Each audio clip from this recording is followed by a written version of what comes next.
नमस्कार, श्री स्वामी समर्थ. आणि बघा आता मी शेतामध्ये चालली आहे ना, पिऊस दिला सुट्टी. तर बघा माझ्या पुढं जाऊन उभ्या राहिल्यात आणि वावरात फक्त अर्धा पाऊण तास येतील. घरी कोणी आलं पटकन येतील म्हणून त्यांचा डब्बा, पाण्याच्या बाटल्या आणि बघा लगेच अभ्यासाला घेऊन चालल्यात. एवढं मोठं घमेलं भरून मी चालले आणि त्या बघा पुढं जाऊन उभ्या राहिल्यात. आमचं घे येणार फक्त अर्धा तास. मग नखरलंय अंगामध्ये. तर गेलं का 10-15 मिनिट अभ्यास करतील, माती खेळत बसतील. मऊ माती असली की साचलेली. ए पिऊ, कळशी भरून शेळीला पाणी, शेळीला पाणी पाणी या कशाला घेतलं ग? हा लागत ना. मग काय किती कळशी किती की हे किती बादली?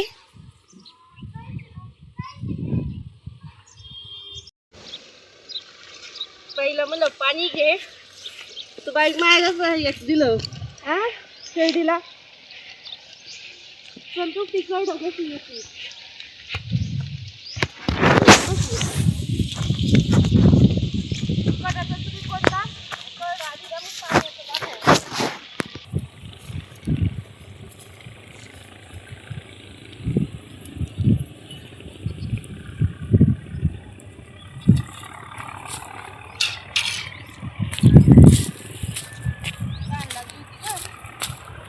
सकाळी शेळी लवकरच आणून बांधलेली होती. 10 वाजता घरी आणि येऊन बांधित असतो, पण आज म्हणलं शेतातच आहे त्यामुळे शेतातच ठेवली होती म्हणून पाणी घेऊन आले. चला आता एक काम झालं, शेळ्यांना पाणी ठेवून बरी घे खुरपं. आणि ही माती खेळून आली है ना, खुरपं ठेवून माती खेळून आली. घ्या. तर काल एवढाच कांदा काढले, 6 वापर हा वरचा पण वापर राहिलाय. म्हणलं होतं मी अभ्यासाचं फक्त नाही, आम्हाला लय अभ्यास आहे. वावरात आलं का अभ्यास नाही. कुठे ठेवू?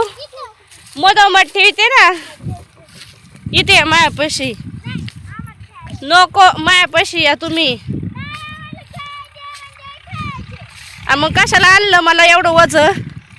हा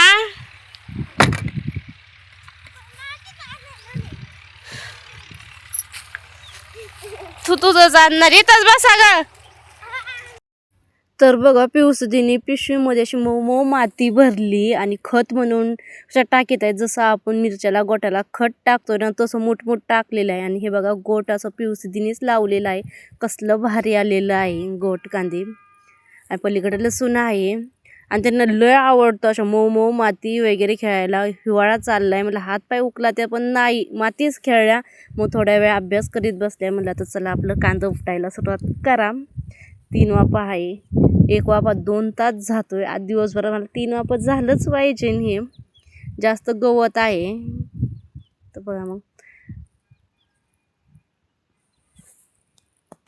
चला आता मी शेळी घेऊन चालली आता घरी. तर बघा दिवस मावळला, कसलं भारी सूर्य दिसतोय. तीर बघा लोक हे बघण्यासाठी एक पॉइंट वरती जातात. आम्ही दररोज बघतोय असं. हे शेळी गेली घरी. सूर्य दिवसभर कांदा उपटून असं तोंडना काळं पडलं होतं. तीच माती पुशीत होती, असं पूर्ण कंच असलेलं होतं तोंड. आता मी घरी चालले. त्यानंतर सकाळीच याची टाकी संपली होती. दुष्काळात 13वा महिना तशी गंमत झालेली आहे. कामाच्याच टायमाला शेगडी संपली, म्हणजे टाकी घ्यायची. तर त्यानंतर मग लाईटच्या शेगडीवरती आलं. तर आज होतं आमचं पुरी गुळवणी बेसन होतं. तिथं मी दूध तापवून ठेवलं, गुळवणी केली. आणि इथं खोबरं सकाळी फोडला होता एक नारळ ना, मग ते थोडासा असा वल्लसर होता. म्हणलं आता उन्हात ठेवतो तो पण भाजून ठेवा म्हणलं, म्हणून भाजीत होते शेगडीवरती. तर त्यानंतर मग गायांचं दूध वगैरे काढलं आणि आता आम्हाला यायचं आहे जेवायला. तर लाडोबाईला म्हणलं पाणी घे. आज चूल पेटवली होती, मस्त असं चुलीपाशी बसून जेवण करावं म्हणलं.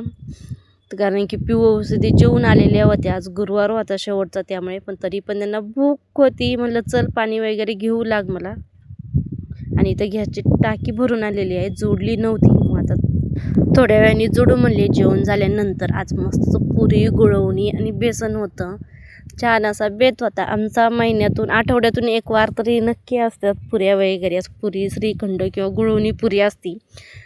तर आता आम्ही बसलेलो आहे जेवायला. तर या सर्वजण जेवायला. तर बघा सिद्धीचं, पिहूचं आणि सिद्धीचं, सिद्धी तिच्या पप्पाच्याच ताटामध्ये जेवणार, तसं तिचं पोट भरणार नाही. त्यानंतर मग बघा सिद्धी कशी झोपली टी व्ही बघता बघता. आणि मी भांडी घासून आणावं म्हणलं, नंतर आथरून टाकून द्यावं. भांडी घासत तोच ती सिद्धी झोपली. मला आवाज दिला तर असली भारी झोपली तिने ॲक्टिंगमध्ये. तर भांडी घासोस तरच झोपली. मग भांडी घासली, फळीला लावली, लावीत आहे घासून आणलेली आहे मी. म्हटलं मग आथरून टाकून द्यावा. तर चला मग तुम्हाला कसा वाटला व्हिडिओ नक्की सांगा. चॅनलला सबस्क्राईब करा, लाईक करा. श्री स्वामी समर्थ सगळ्यांना. बाय.